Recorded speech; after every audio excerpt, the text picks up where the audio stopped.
What's up, everyone? Welcome back to another episode of Finance Friday. My name is Coach Susan. I'm very, very happy to have you guys on here. I'm very excited for today's conversation, by the way. You guys know I'm big on goal-based investing. I always tell people, do not invest somewhere just because everyone else is doing it. Don't copy-paste other people's investment strategies and whatnot.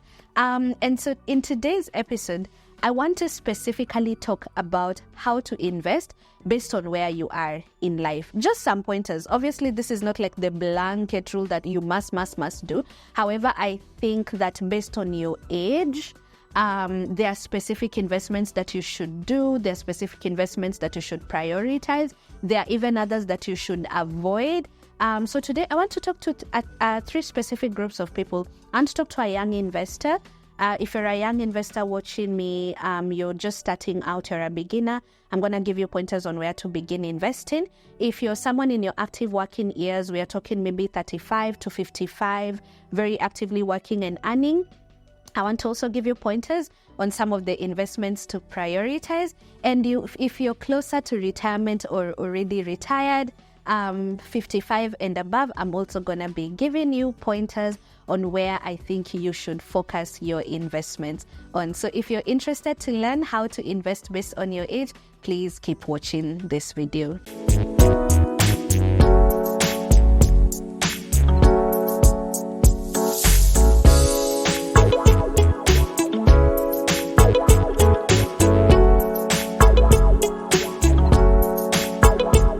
Now, I'm going to start with the young investor, but before we get straight into that, I want to just kind of like tell you the 4 things I'll be taking care of for all these age groups. I'm going to be talking about the goals that you should prioritize, because remember we said goal-based investing is the message, okay? Number 2, I'm also going to be addressing the timeline or the investment horizon you should have in mind based on your age. I'm also going to be addressing the risk appetite that you should entertain. And finally, I'm also going to now name the actual assets that I think you should be investing in. So let's start with the young investor. This is someone between 20 and 35, according to the classification that I've done. So for this person, we want to focus on 2 major goals. The first goal is to build your emergency savings. And the second goal should be starting your wealth creation journey and looking at long-term growth, very long-term growth of your investments. Now, so in terms of timeline or the investment horizon that you should have in mind, we are definitely talking 30 plus years. So obviously, guys, I want to imagine you've been on this channel long enough to understand the difference between saving and investing. So no, let me just assume. But in case you don't know, we are talking about investing today, not necessarily saving. Saving is capital preservation. So saving is what you're doing with your banks, your M-Shwaris, your SACCOs, your Chamas. We're not focusing a lot on that today. We are talking about investing. Investing now is capital accumulation or capital growth, putting your money where it's gonna begin growing, accumulating for the purpose of long-term growth. So as a young investor, one of the things you have working out for you brilliantly, guys, is time. All right? The more time you have, the cheaper it is for you to build wealth and accumulate.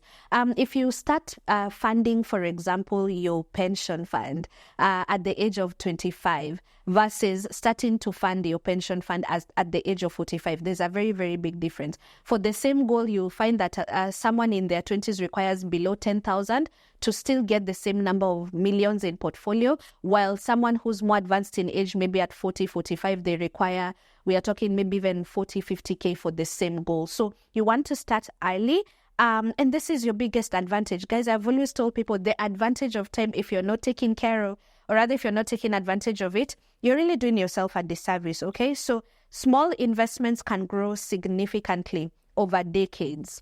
And when you're in your 20s and 30s, you have decades to go, okay? Because of this amazing thing we call compound interest. So you want to be able to, if I was in my, which I am a young investor, I am professional. So someone between 20 and 35, you want to focus on building your emergency funds, and then you want to, especially if you struggle with discipline, please put automated contributions going towards very important long-term investments, because you only need a little bit right now because of the amount of time that you have to accumulate millions by the time you're 45 or even by the time you're 50. In terms of risk appetite, I feel like if you're in your 20s or between 20 and 35, it's okay to entertain a slightly high risk tolerance. And this is because you can very comfortably handle market fluctuations. You can afford to take more risk at this stage because you have a very long-term horizon, or you have a very long time to literally ride off or ride out what we are calling the short-term fluctuations. Like, for example, in the stock market, you're able to outlive the market downturns. I also always say at a young age, you can even make investment decisions, and in the next 5 years, you'll only just be 30 or you'll be 35, and you'll probably recover faster than someone who's taking a very high risk at a much more advanced age. So the goal here is, I'm not saying be reckless, but I'm saying open up your mind to investments that are slightly high risk, high return, because you have enough time to ride out the waves and you can actually persevere the market downturns, which means that you can very, very well take advantage of some of these investments. Obviously, do not be reckless. Ensure you understand the investment, how it works, the underlying assets, and also diversify your investment portfolio in such a way that it minimizes risk. So don't put all your eggs in one basket. Now, where exactly should you be putting your money? I know you guys just want to hear the assets, so let's get straight into it. Now, this is not an investment per se, but I find it's very, very important to mention. Number one, your money market funds, or what we call high yielding savings accounts. Those ones are they're mandatory. Before you start talking to me about Forex and stock market, as much as I said, take risk, please ensure that you've built what we call a buffer. You will not be able to survive fluctuations if you do not have a buffer, because you will forever be trying to panic withdraw your money. And sometimes it's not the best time to withdraw your money from an investment, because some of these investments, as we said, require a very long-term horizon. So please ensure you have your money market funds in place for your emergency fund. Like, nisikusikie, oh my God, guys, don't do this. Like, I'm seeing so many people come to me and they're like, Coach, I got this into, whatever X fund, or, you're doing these things, and I'm just trying to find out, do you have an emergency fund? Like, if anything was ever to happen to that investment or your ability to make an income, do you have liquidity? So that's the first thing you need to do. That's the first asset. Your money market fund should be the first investment you make before you buy land and before you make any other investment whatsoever, because it allows you liquidity for emergencies. And it also allows you liquidity for your short-term to medium-term projects. The second asset that I think you guys should consider if you're between 20 and 35 is the stock market, obviously. Now, I've previously done a video on the stock market. I'm going to link it down below for beginners. So I'm not going to get into all the basics of stock market investing because it is in the video linked down below. Please watch it. But generally, stock market investing, or whether you do it while buying individual stocks, for example, Safaricom shares or Microsoft shares, if you're doing global, you can either buy individual stocks or you can even focus on investing in index funds. And index funds are just grouped stocks. One of the most common index funds we have is like the S&P 500, which is a combination of like top five Fortune 500 top performing companies, for example, in the United States of America. And for Kenyans, for example, we now have investment platforms that you can use to access some of those index funds. Stock market investing is really, really amazing when you're young. And the focus should be on growth stocks. Growth stocks are shares or companies which have a very good potential to grow and accumulate in the long term. Stock market investing is one of those investments I always say you must be willing to leave your money invested for at least a minimum of 15 years, okay? And you have to be willing to also invest consistently so that you can grow the amount of money you have invested in stocks. Now, once you do that, give it time. I always tell people economies, the stock market prices grow because economies are growing and companies are growing, and companies and economies do not grow overnight. So I would highly, highly recommend you to consider stocks and index funds if you're young, and please buy the shares, keep buying the shares, and forget about liquidating, these shares. Buy good stocks that have a good potential of growth, and you'll be a very happy person in the next maybe 15 to 20 years, but you must be willing to leave it there for that long. The second investment that you really need to prioritize is your retirement account. As I told you guys, we've run numbers before. There's a video I have done previously on how to run your numbers and to see. Listen, guys, please watch this video linked down below as well on retirement planning. I've done actual calculations to show you guys how advantageous it is for you to start, especially in your 20s, and how much cheaper it is for you to be a millionaire when you're in your 50s and 60s if you do start right now with your retirement funds. So please prioritize that as an investment asset. And finally, so we've said money market funds for a start. We've said stocks, so you can do individual stocks or even index funds and ETFs. And then number 3, your retirement fund. So those are your top 3 actual financial investment accounts that you should prioritize in your 20s, between 20 and 35, okay? Finally, this is not an actual financial asset, but I feel the need to really, really mention it, and that is investing in yourself. Between the age of 20 and 35, this is the time that you need to put time, resources, blood, sweat, energy, and tears to actually investing in yourself. Do you know why this is important at this age? Because tuseme tu ukweli, guys, we are dusty brokies. We are broke between the age of 20 and 35. Some of these investments that we are supposed to be building wealth with, like bonds, we cannot afford. I know for a fact I don't have 5 million lying around to buy a good bond. So between 20 and 35, you may not have money, the millions or the 6-7 figures to invest in, for example, the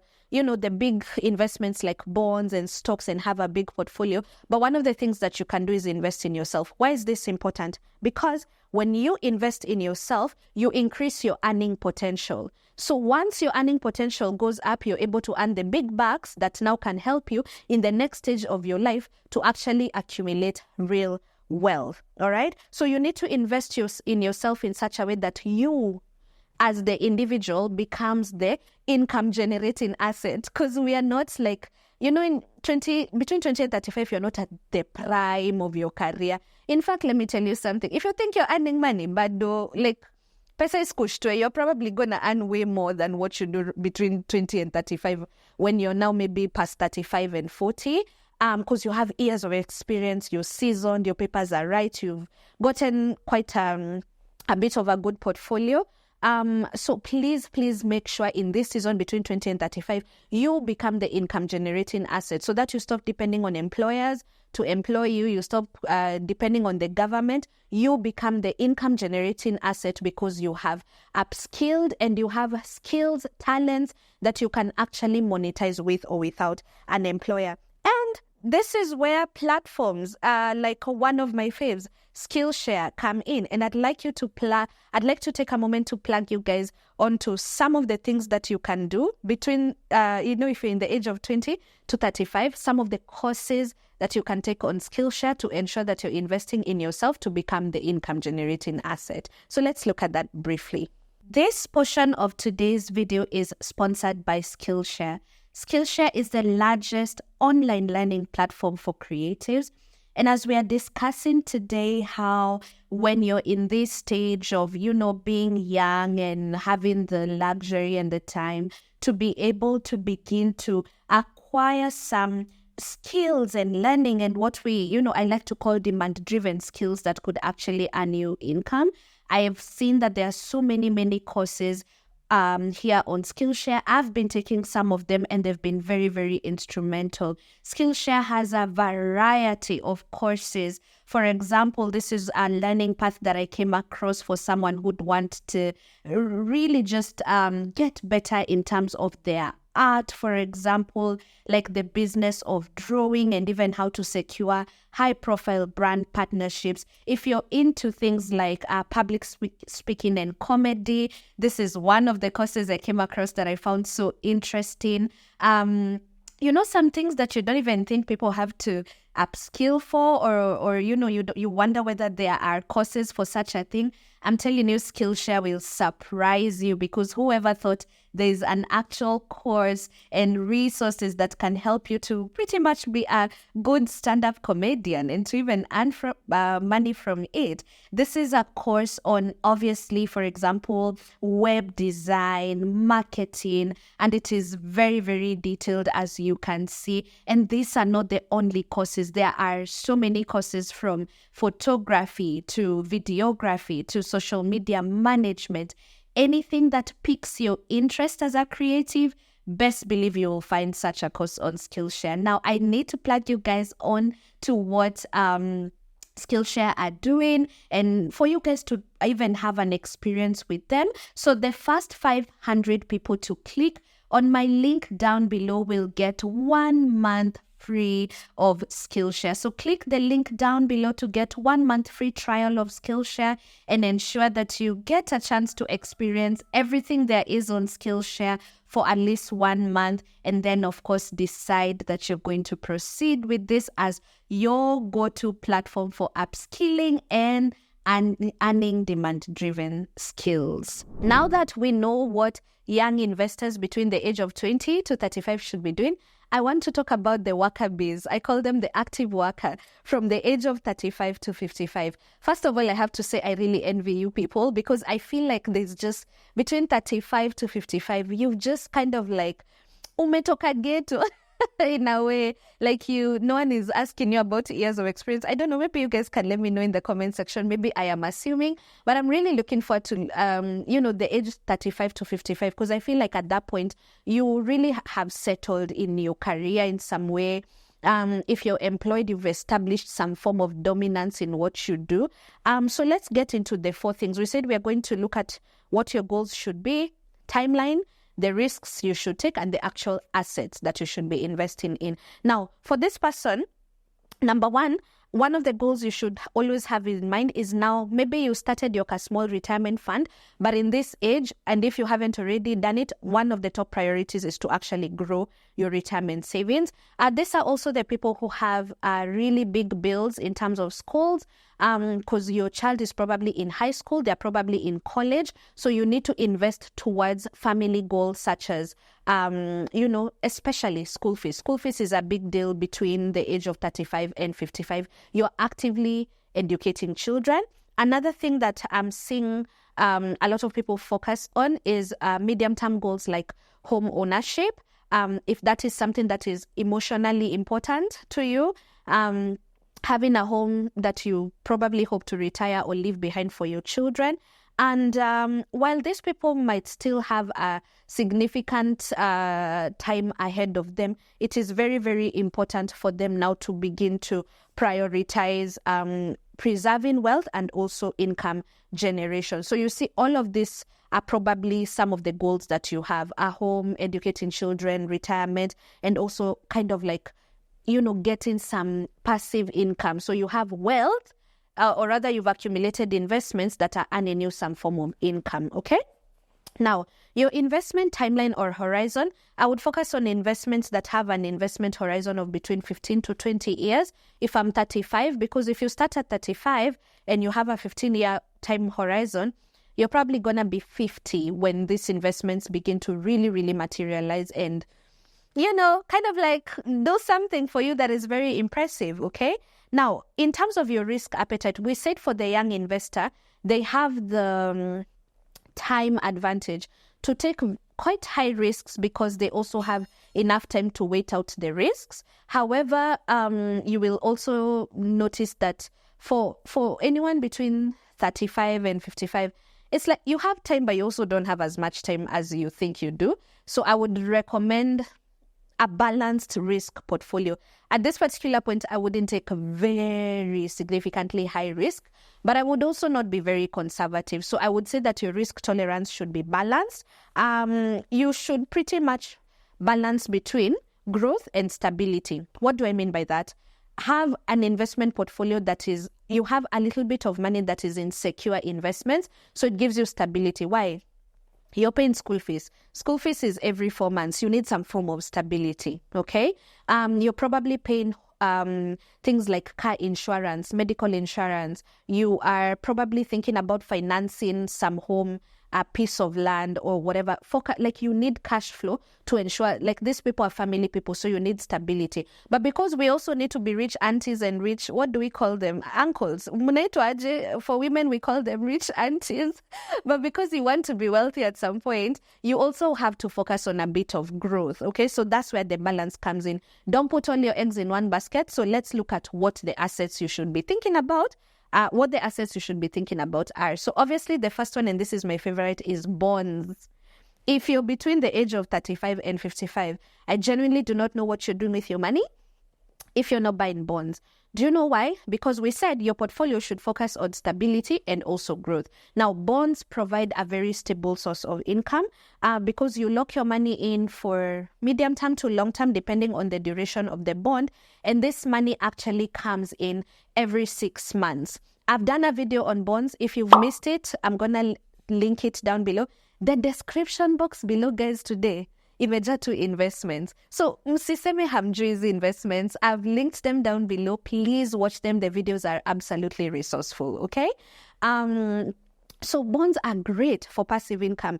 And when you're in your active working years, which means you're also actively parenting, actively paying school fees, you need a source of income that is not just dependent on your employer. This is also around the time that it would be very catastrophic, losing your job, because you probably have more than one kid. They're probably in high school or uni, if not, more. So you need a consistent source of income, and bonds are an amazing source of passive income. I know people who get bond coupons and they pay school fees for term 1, term 2, and 3. I know people who get bond coupons and they use that to pay car insurance. Some people get bond coupons and they use that to pay their, the annual big scary bills. So prioritize bonds as an investment. Number 2, stock market.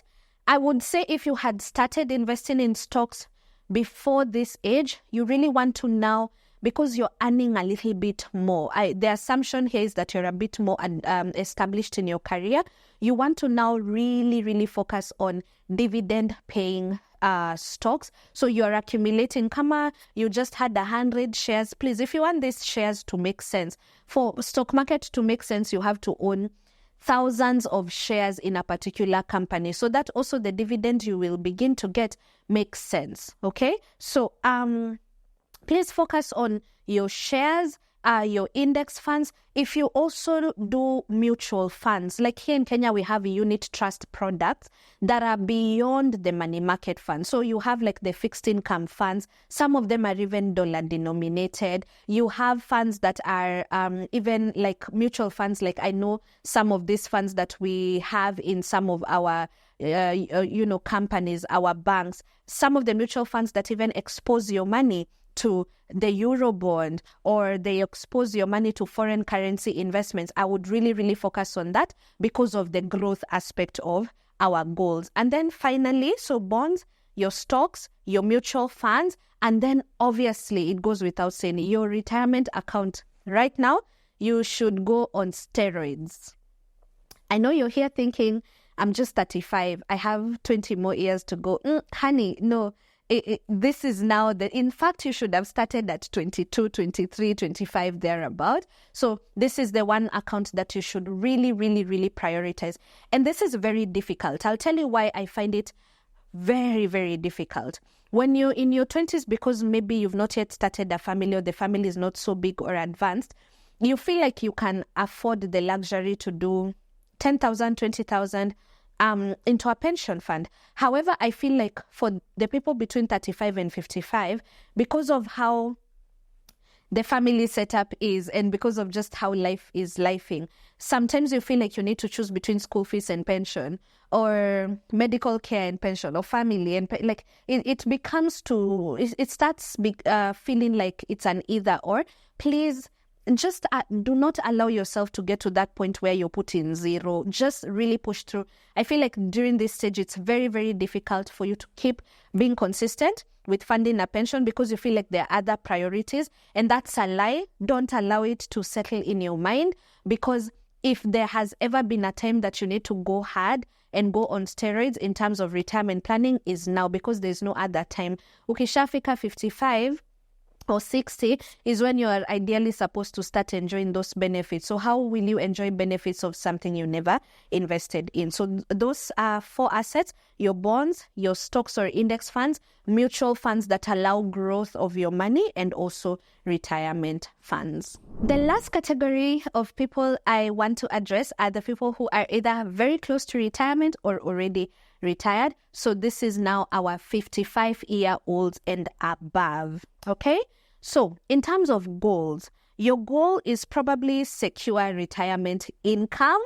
Why? Because at some point, if you've been actively working, the truth of the matter, especially if you're formally employed, you are nearing the age where you will no longer be employable or pensionable unless you're running your own consultancy or business. So you being able to replace your income at this particular point is so important. In other words, if you used to earn 200, 300K, you need to find a way to earn that 200, 300K outside of employment.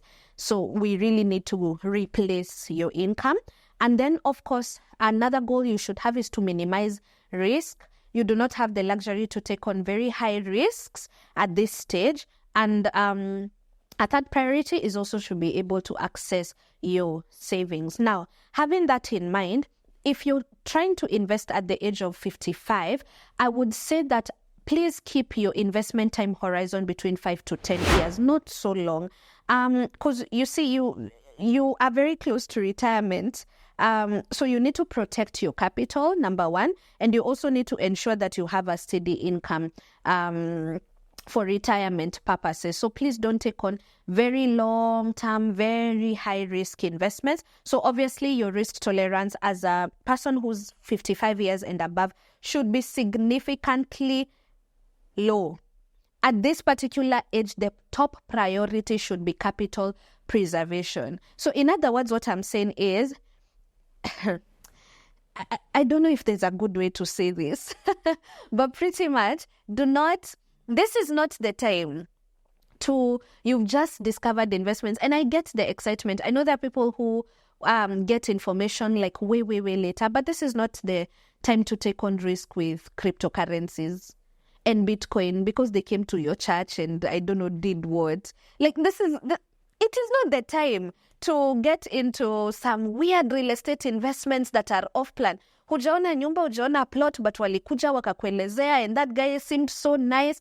I'm seeing so many retirees blow money because of the mere excitement of you getting this information for the very, very first time. And you're so excited. And unataka kulipisha hizo miaka zote zenye haukuinvest. This is not the time. Your top priority right now should be capital preservation and then, income or growth. So you want to invest in low-risk investments, okay? Low to medium risk investments that offer you, number one, capital preservation.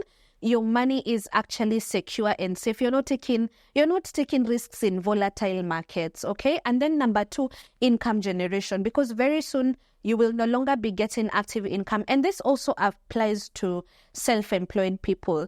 Guys, young blood wako huku tu, regardless of the industry, the older you get, there's still more and more people coming into the industry. Times change, dynamics change.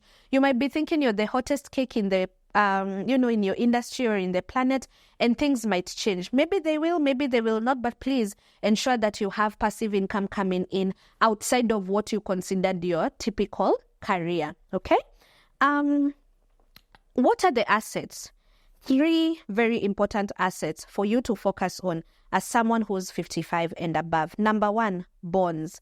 I would do a lot of bonds from the age of 55. In fact, I would increase my allocation to bonds and fixed income assets. Obviously, because of the regular income, the predictable income, and the stability of the income that you're actually going to get. I have done numbers and calculations in the YouTube video. I said I'm going to link down below the one that I did on bonds, and you will see some person who's like 50 or 55. If you're lucky enough to either liquidate an non-income generating asset like idle pieces of land that I know some of you have, if you're able to get some pension payout or lump sum, we said, please, let's not do ridiculous things with this money.